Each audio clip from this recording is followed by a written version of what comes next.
Hi hello అండి, అందరికీ నమస్కారం. ఈరోజు మనం ఈ వీడియోలో శ్రీరంగాన్ని దర్శించుకొని అక్కడి విశిష్టతను తెలుసుకుందాం. శ్రీరంగం తమిళనాడు రాష్ట్రంలో తిరుచిరాపల్లిలో ఉన్న పవిత్రమైన పుణ్యక్షేత్రం. ఈ తిరుచిరాపల్లినే ఇప్పుడు తిరుచిగా పిలుస్తున్నారు. తెలుగు రాష్ట్రాల నుంచి శ్రీరంగం వచ్చేవాళ్ళు ముందుగా తిరుచిరాపల్లికి చేరుకొని అక్కడి నుంచి శ్రీరంగానికి బస్సులో రావచ్చు. క్యాబ్స్ కూడా అవైలబుల్గా ఉంటాయి. మేము శ్రీరంగానికి 70 కిలోమీటర్స్ డిస్టెన్స్లో ఉన్నాం కాబట్టి బైక్గా వచ్చేసాం. కావేరి ఉభయ నదుల మధ్య ఏర్పడిన ద్వీపం లాంటి ప్రదేశమే ఈ శ్రీరంగం. ఈ శ్రీరంగాన్ని భూలోక వైకుంఠంగా పిలుస్తారన్న విషయం అందరికీ తెలిసిందే. ఇది శ్రీ రంగనాథుడు రంగనాయకి అమ్మవారితో కొలువై ఉన్న దివ్యక్షేత్రం. శ్రీ మహావిష్ణువు స్వయంభూగా వెలసిన 8 క్షేత్రాల్లో ఇదే మొట్టమొదటి క్షేత్రం. అయితే శ్రీ మహావిష్ణువు యొక్క 108 దేవాలయాల్లో ఈ శ్రీరంగమే మొదటిది, అత్యంత ప్రధానమైనది. ఈ 108 ఆలయాలను దివ్య తిరుతులను కూడా పిలుస్తారు. అయితే ఈ 108 ఆలయాల్లో 2 ఆలయాలు మన తెలుగు రాష్ట్రాల్లోనే ఉన్నాయి. అవే తిరుమల, అహోబిలం. మిగతావన్నీ తమిళనాడులోనే ఉన్నాయి. ఈ ఆలయం చుట్టూ తిరగాలంటే 4 కిలోమీటర్లు తిరగాల్సి ఉంటుంది. దీన్ని బట్టే మీరు ఊహించుకోవచ్చు ఈ ఆలయం ఎంత పెద్దగా ఉంటుందో. నిత్యం పూజ జరిగే అతి పెద్ద హిందూ దేవాలయం ఈ శ్రీరంగమే. దీన్ని ఆలయాల ద్వీపం, పెరియ కోవెల్ అని కూడా అంటారు. ఇంకొక ముఖ్య విషయం ఏంటంటే ఇక్కడ మనం చూస్తున్న ఈ గోపురమే అతి పెద్ద గోపురం, రాజగోపురం. ఈ ఆలయానికే కాదండోయ్, ఏషియా ఖండంలోనే అతి పెద్ద మహారాజు గోపురంగా ఇది ప్రసిద్ధి చెందింది. ఈ రాజగోపురం ఎత్తు 239.5 అడుగులు. ఈ ఆలయం 156 ఎకరాల్లో 21 గోపురాలతో 7 ప్రాకారాలతో విరాజిల్లుతోంది. ఈ ఆలయానికి 4 వైపులా గోపురాలుంటాయి. ఎలా అయినా లోపలికి వచ్చి రాజగోపురం చూడాలనుకుంటే దక్షిణ గోపురాల వైపు ఉంటుంది, చూడొచ్చు. అయితే ఈ రాజగోపురం నుంచి 7 గోపురాలు దాటుకొని వెళ్ళి స్వామివారిని దర్శించుకోవాల్సి ఉంటుంది. ఇలా ఆలయ ప్రాంగణ గోపురం వచ్చేంత వరకు షాప్స్, స్టే చేయడానికి రూమ్స్ కూడా అవైలబుల్గా ఉంటాయి ఇక్కడ. అయితే రూమ్స్ని బట్టే కాస్ట్ కొంచెం అటు ఇటుగా ఉంటుంది, చూసుకోండి. ఇక్కడ ఈ ఆలయానికి ఉన్న 21 గోపురాల్లో 20 గోపురాలు ఇలా కలర్ఫుల్గా ఉంటే ఒక గోపురం మాత్రం వైట్ కలర్లో ఉంటుంది. అదే వెల్లాయి గోపురం. ఆ వెల్లాయి గోపురం స్టోరీ మనం తర్వాత తెలుసుకుందాం. ఈ 21 గోపురాలని దర్శించుకోవడానికి మీకు వ్యూ పాయింట్ కూడా ఆలయంలో ఉంటుంది. దానికి టికెట్ కూడా ఉంటుంది. రాజగోపురం నుంచి ఆలయ ప్రాంగణ గోపురం వచ్చేంత వరకు కూడా వెహికల్స్ అలౌ చేస్తారు. అక్కడే లగేజ్ కౌంటర్ కూడా ఉంటుంది, మీరు పెట్టుకోవచ్చు.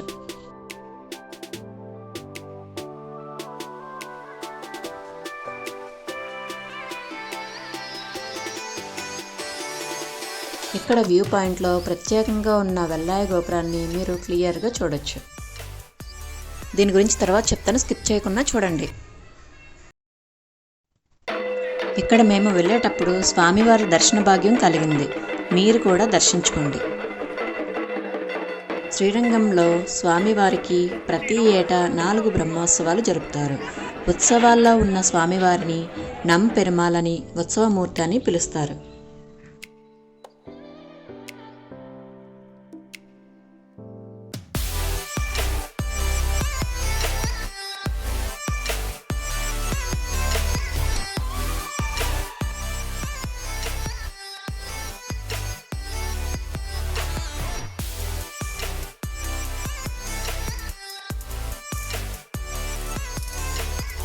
ఆలయ ప్రాంగణ గోపురం నుంచి లోపల రాగానే రంగవిలాస మండపం కనిపిస్తుంది.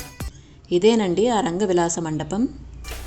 ఇక్కడ లాంగ్వేజ్ ప్రాబ్లం ఉంటుంది కాబట్టి అదర్ స్టేట్స్ నుంచి వచ్చేవాళ్ళు గైడ్ హెల్ప్ తీసుకుంటే మంచిది. ఈ మండపంలోనే 21 గోపురాలను దర్శించుకోవడానికి ఎడమవైపు టికెట్ కౌంటర్ కూడా ఉంటుంది. ఈ మండపం దాటుకుని ముందుకు వెళ్తే మనకి ప్రధాన ఆలయ గోపురం వస్తుంది.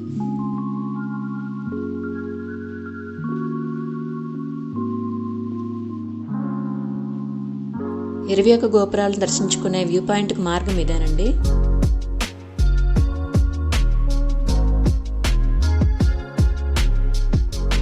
ఈ ఆలయంలో ప్రధానంగా మనం చూడవలసినవి మొదటిగా స్వామివారి దర్శనం, తర్వాత గరుడాళ్వార్ సన్నిధి, ఆ తర్వాత రామానుజర్ వారి సన్నిధి, చక్రధ్వజర్ సన్నిధి, తాయార్ సన్నిధి. ఇప్పుడు మనం ఆలయ గోపురం దగ్గరికి వెళదాం రండి. ఆలయ గోపురం దగ్గరికి వచ్చాక అక్కడ బోర్డ్స్ ఉంటాయి. జాగ్రత్తగా అబ్జర్వ్ చేస్తే ఎడమవైపు చక్రధ్వజార్ సన్నిధి, కుడివైపు రామానుజర్ వారి సన్నిధి కనిపిస్తాయి. అయితే స్వామివారిని దర్శించుకున్నాక రామానుజర్ వారిని దర్శించుకోండి.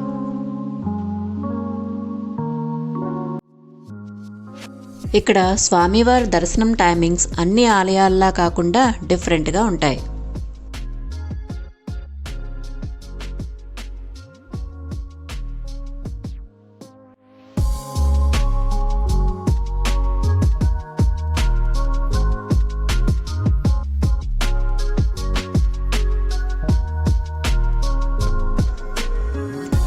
రామానుజుల వారి సన్నిధికి వెళ్లే దారిలో ఈ వ్యూ పాయింట్ కనిపిస్తుంది.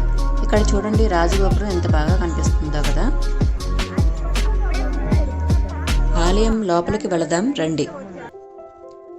డిఫరెంట్గా ఉన్న స్వామివారి దర్శన టైమింగ్స్ ఇక్కడ మీరు చూడొచ్చు. ఈ టైం ప్రకారం మీరు దర్శనానికి వెళ్ళొచ్చు. ఎర్లీ మార్నింగ్ 5:30కి స్పెషల్ దర్శనం ఉంటుంది. చాలా బాగుంటుంది. ఈ ప్రాంగణంలోనే స్వామివారి సేవకులైన ఆంజనేయర్ సన్నిధి, స్వామివారి వాహనమైన గరుడాళ్వార్ సన్నిధిని మీరు చూడొచ్చు. ఇక్కడ ఈ స్వామివారిని చూసారా?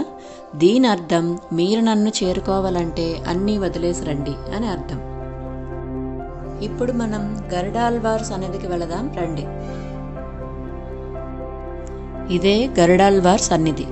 అతి పెద్ద గరుడ విగ్రహం ఇదే. చూడండి ఎంత బాగుందో.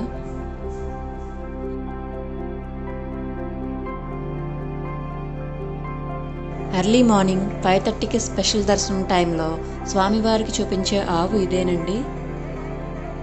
స్వామివారికి ఆవును, ఏనుగును, అద్దాన్ని కూడా చూపిస్తారు. ఇదే ఫ్రీ దర్శనానికి దారి. ఫ్రీ దర్శనం, 100 రూపాయల దర్శనం, 250 రూపాయల దర్శనం అని ఉంటాయి. అయితే రేట్లోనే తేడా ఉంటుంది, కానీ దర్శనంలో మాత్రం ఎలాంటి తేడా ఉండదు. అందరికీ ఒకటే దర్శనం, ఒకటే టైమింగ్స్.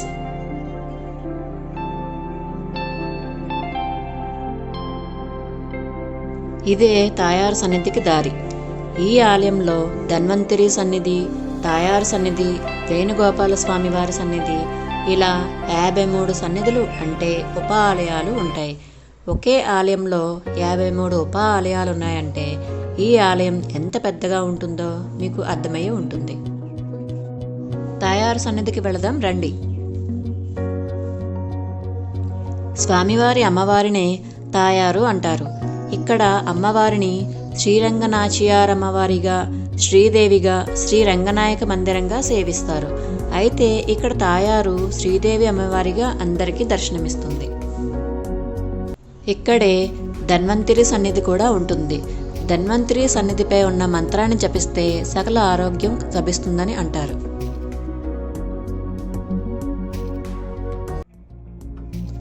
ఇదే తాయారు సన్నిధి.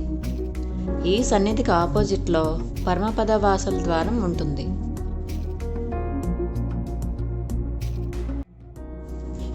ఇక్కడ స్వామివారి ప్రతిష్టకు సంబంధించిన ప్రచార కథ ఏంటంటే, సృష్టికర్త అయిన బ్రహ్మ పాలకడిలలో శేషతల్పంలో శయనించే రూపంలో ఉండే శ్రీహరిని ఎల్లప్పుడూ అర్చించాలని సంకల్పించాడట. అందుకు శ్రీమన్నారాయణుడు అనుగ్రహించి శ్రీరంగం అనే విమానంలో శయన రూపంలో దివ్య విగ్రహంగా అందివచ్చాడట. ఇక్ష్వాక మహారాజు ఘోర తపస్సు చేసి బ్రహ్మను మెప్పించి ఆ విగ్రహాన్ని వరంగా పొందాడట. అప్పటి నుంచి అయోధ్యను పాలించిన వారంతా ఆ విగ్రహాన్ని తమ ఇంటి దైవంగా భావించి పూజించేవారట. అయితే శ్రీరాముడు రావణుని సంహరించడంలో ఎంతగానో సహకరించిన విభీషణుడికి తన పట్టాభిషేకంలో ఆ దివ్య విగ్రహాన్ని బహూకరించి లంకలో ప్రతిష్ఠించమన్నాడట. అయితే మార్గమధ్యలో ఆ విగ్రహాన్ని కింద పెట్టకూడదని, భూస్పర్శ తగిలితే ఆ విమానం కదలదని శ్రీరాముడు విభీషణుని హెచ్చరించాడట. విభీషణుడు ఆ దివ్య విగ్రహాన్ని లంకలో ప్రతిష్ఠింపతలచి ఎంతో సంతోషంగా బయలుదేరాడట. అయితే ఈ విగ్రహాన్ని లంకలో ప్రతిష్ఠించడం దేవతలకు ఏమాత్రం ఇష్టం లేదు. ఆ కారణంగా వినాయకుణ్ణి వేడుకున్నారట. విభీషణుడు ఉభయ కావేరి మధ్యకు వచ్చేసరికి సంధ్యా సమయం అయింది. సంధ్యావందనం చేయాలని తలచి విగ్రహాన్ని నేల మీద పెట్టకూడదని ఎదురుగా పశువుల కాపురి రూపంలో ఉన్న వినాయకునికి ఇచ్చి, నేను పూజ చేసుకుని వచ్చేంత వరకు ఈ విగ్రహాన్ని నేల మీద పెట్టకు అని చెప్తాడు. మాయా గణపతి సరే అంటాడు. విభీషణుడు సంధ్యావందనం చేస్తున్న సమయంలో విభీషణుడు వద్దని చెబుతున్న విగ్రహాన్ని నేల మీద ఉంచి పరుగు తీస్తాడు ఆ మాయారూపంలో ఉన్న బాలుడు. స్వామివారు ప్రణవాకార విమానంలో అక్కడే ప్రతిష్ఠ కావడం చూసి విభీషణుడు విచారించాడు.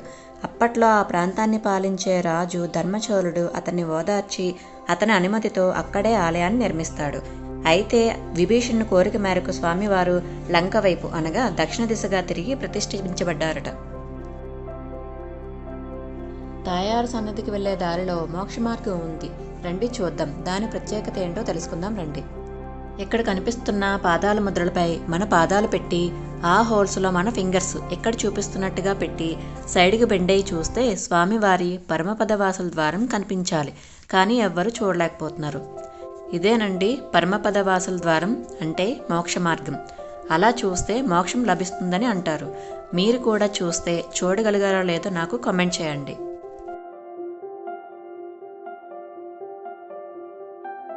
ఇక్కడ పేర్లన్నీ తమిళంలో ఉంటాయి. మీరు వాటిని చదవాలనుకుంటే గూగుల్ ట్రాన్స్లేట్ యూజ్ చేసుకుంటే తెలుగులో కూడా చదువుకోవచ్చు. స్వామివారి ప్రతిష్టకు కారణమైన వినాయకుడు ఈ ఆలయానికి దగ్గరలోనే కావేరీ నది ఒడ్డున గల రాక్ ఫోర్ట్పై సూక్ష్మ గణపతిగా ఉచ్చపిల్లయారుగా మీరు చూడొచ్చు. మహమ్మదీయుల కాలంలో ఈ శ్రీరంగ ఆలయం ఎన్నో దాడులను ఎదుర్కొంది.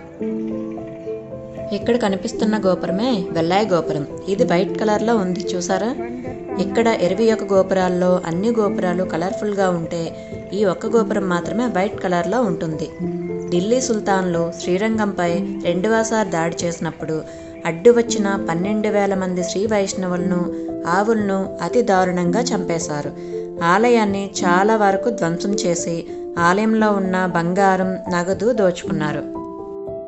ఆ సమయంలో నంపెరుమాళ్ విగ్రహం అంటే ఉత్సవమూర్తిని బారి నుంచి రక్షించడానికి ఈ ఆలయ ప్రధాన వైష్ణవాచార్య పిల్లై లోకాచార్య ప్రధాన విగ్రహాన్ని తీసుకొని మదురై వెళ్ళటానికి ప్రయత్నించగా అతను సైన్యానికి దొరకకుండా వెల్లాయి అనే దేవదాసి తన నాట్యంతో సైనిక కమాండర్ టైం అంతా వేస్ట్ చేసి ఈ గోపురం వద్దకు తీసుకువచ్చి తోసేసింది.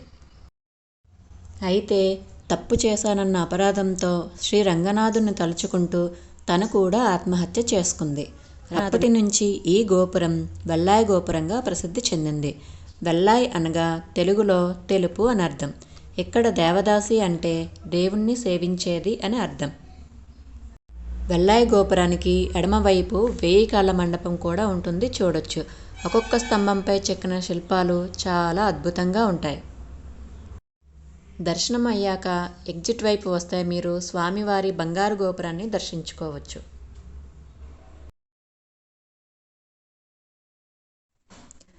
ఈ ఆలయంలో మనం శయన భంగిమలో ఉన్న స్వామివారిని దర్శనం చేసుకోవచ్చు.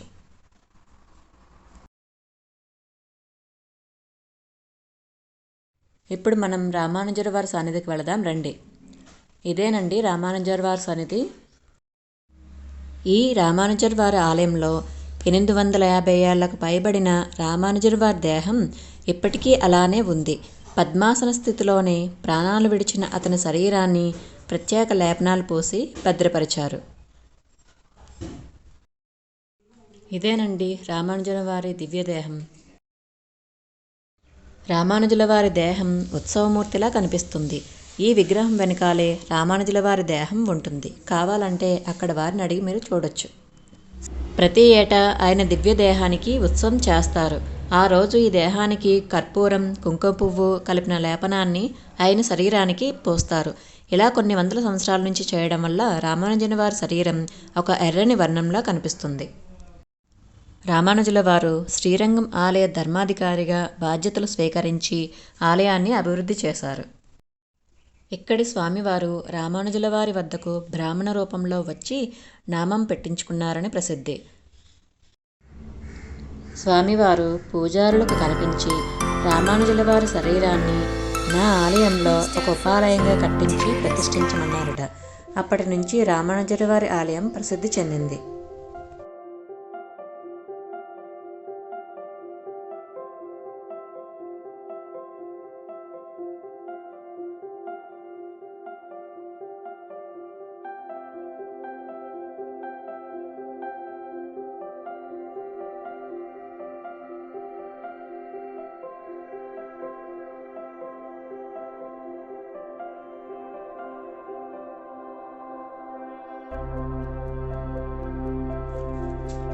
ఈ ఆలయానికి దగ్గరలోనే 2 కిలోమీటర్ల కంటే తక్కువ దూరంలోనే జంబుకేశ్వర జలలింగ క్షేత్రం ఉంది.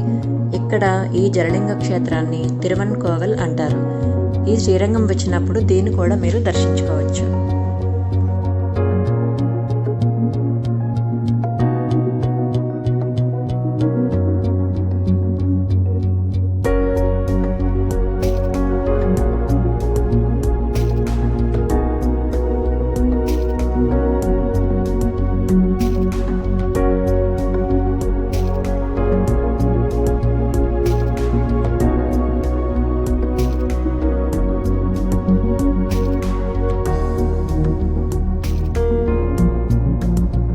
ఇక్కడ కనిపిస్తున్న ఈ రెడ్ కలర్ బిల్డింగ్స్ దేవస్థానం రూమ్స్ అండి. లో కాస్ట్లో అవైలబుల్గా ఉంటాయి. ఇవి యూరోపియన్ స్టైల్లో ఉంటాయి. జయలలిత గారు ముఖ్యమంత్రిగా ఉన్న టైంలో వీటిని డెవలప్ చేశారు. వీటి కాస్ట్ ఇక్కడ పెట్టాను, మీరు చూసుకోవచ్చు.